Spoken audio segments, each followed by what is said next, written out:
In the last video, I shared with you a very personal experience, my up and close encounter with dehydration, when as a first-year medical student, I had a stroke.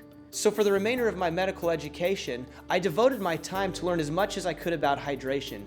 We have brought literally thousands of athletes into our laboratories to learn everything that we could. Hydration is everything, and my coach gets on me all the time about maintaining that. But when you're in the middle of racing, the last thing you think about really is, I need a drink, because a lot of times you're not necessarily thirsty or you're not hungry. So it's hard to stay on top of. And once you're thirsty, it's kind of too late. One of the things that we also learned is that athletes who start a workout dehydrated perform significantly worse than the same athletes who begin a workout well hydrated. If you are dehydrated, you're gonna have that elevated heart rate. You're not gonna sleep as good because your body really needs your heart rate to go down so that you can get into that nice deep sleep where all your recovery and all the restoration happens.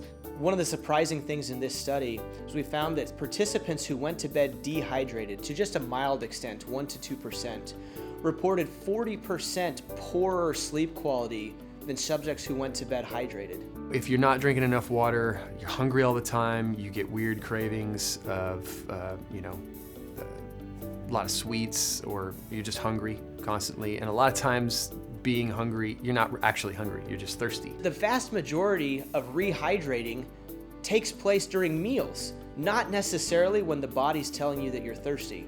This suggests that the thirst drive really isn't sufficient to be able to keep us at our optimal level, and that consumption of fluid is driven more by habit than it is by our body's internal cues. The correlation between being hydrated and how I feel is extremely tight, especially for my training sessions or my races.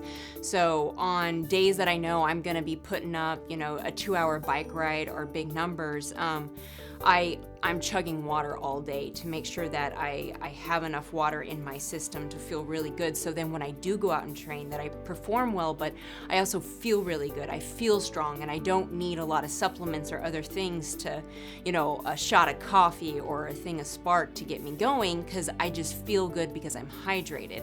In the next video, we're gonna talk about how your life can be transformed by better hydration habits, and how you can live healthier, be happier, and feel more confident simply by being better hydrated.